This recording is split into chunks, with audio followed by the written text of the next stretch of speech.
Hi everyone, this is Mrs. Renollet, and you are looking at my screen.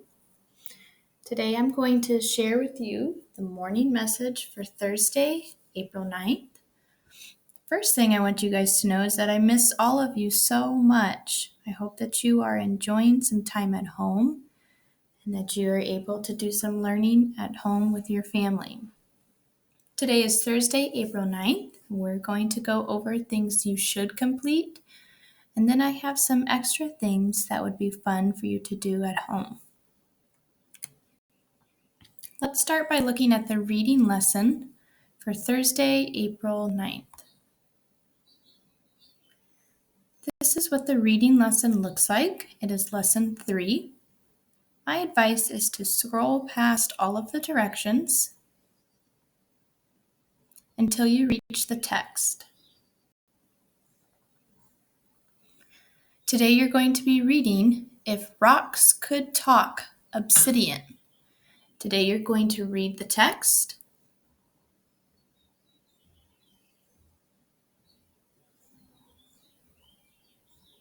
And then you have some questions that go with the text.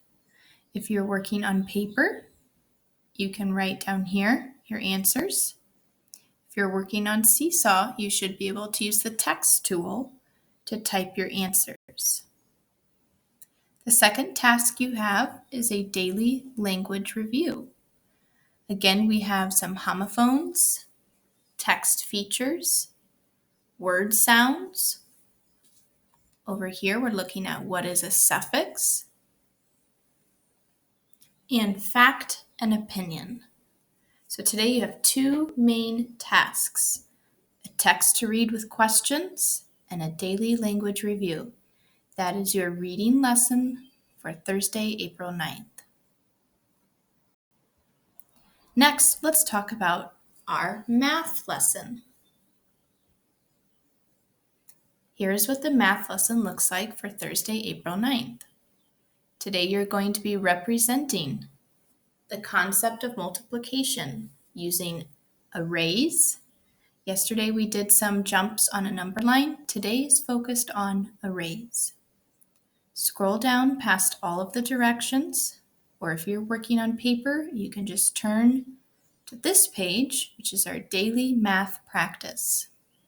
Remember, the daily math practice is a way to get your brain going so that you can focus on our math skill. Here we have some multiplication, count backwards by tens, labeling the number line with fractions, and some word problems. Then you will turn to our Pearson work. Our question today is, how does an array show multiplication? Up here you have an example and a word problem about Dana and her swimming medal collection. Dana is going to explain to you about rows and columns. Remember, columns go up and down, rows go left to right. And she's going to explain to you that the first factor is the number of rows. The second factor is the number in each row, or the number of columns.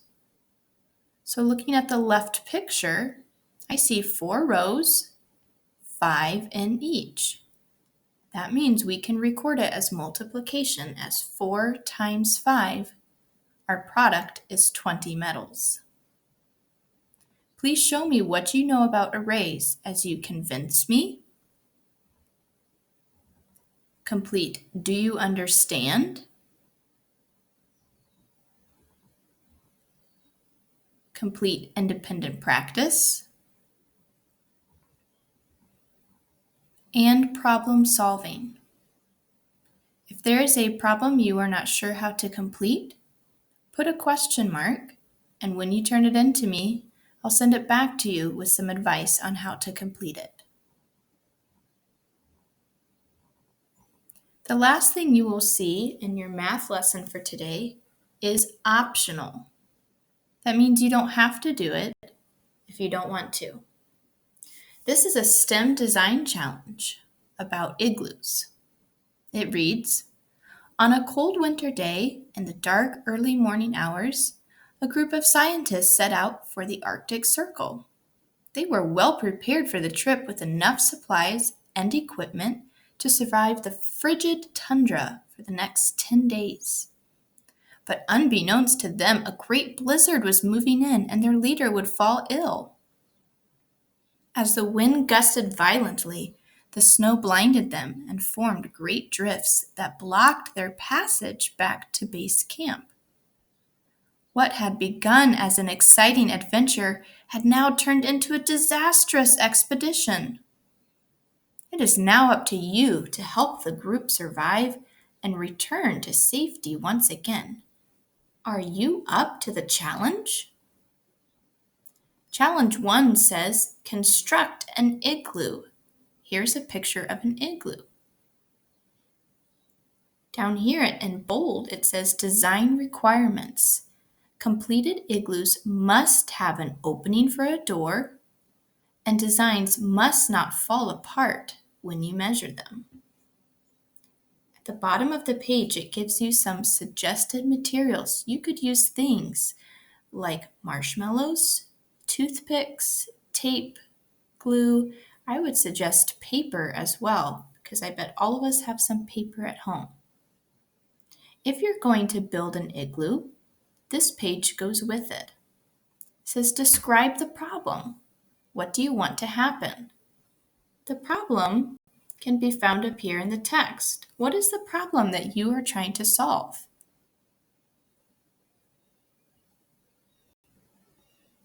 Then it says brainstorm. Put all of your ideas here. Circle the best ones. Put your ideas here of how you can build an igloo to help the team survive. Next, you can list the materials you will use,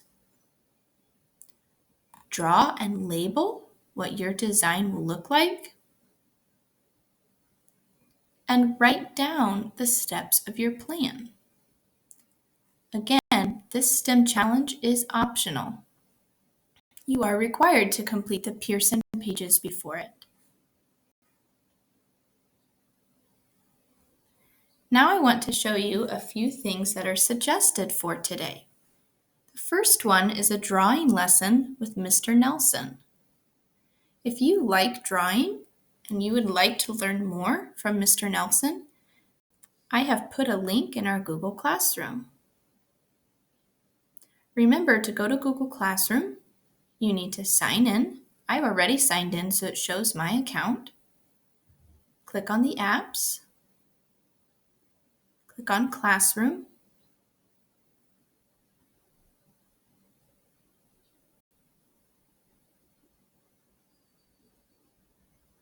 Go to Renollet 3rd grade. Click on Classwork.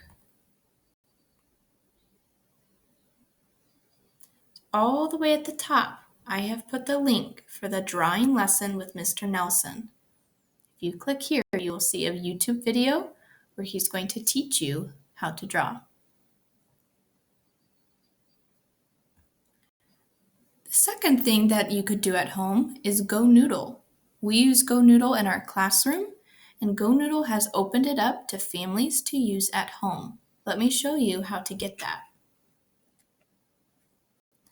I'm going to open a new tab. I'm going to search for Go Noodle. The first website I see is the home page.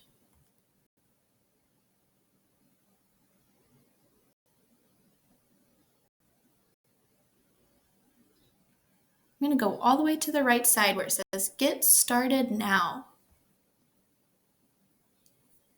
Then it asks you if you are at home with your family or if you are an educator. You want to click on the left side where it says Families. Click Play Now.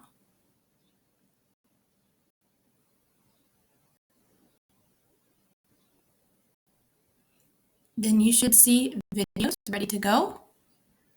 You can choose from a Go Noodle activity activity to keep your body moving, to get some exercise at home.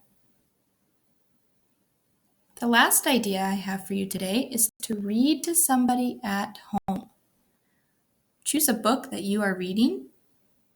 Find someone at home that wants to be read to, and enjoy some time reading aloud. When you're reading, practice pausing when you see the end of a sentence. Practice reading with fluency and inflection. And enjoy sharing your story with somebody else. The last thing I want to share with you is our champion tip of the month for April. Remember, our champion tip this month is positive self-talk. Positive self-talk means you are talking to yourself. You're reminding yourself of positive things to help you be your best self. Examples of positive self-talk are sentences like, I can stay in control. I cannot like something and still do it. I won't quit even when it's hard. Make sure you're being a champion today at home. Practice using self-talk in a positive way. Make sure that you are accomplishing all of your tasks. If you have a question today about how to do something, please send me a message and I'll get back to you as soon as I can. Miss you guys.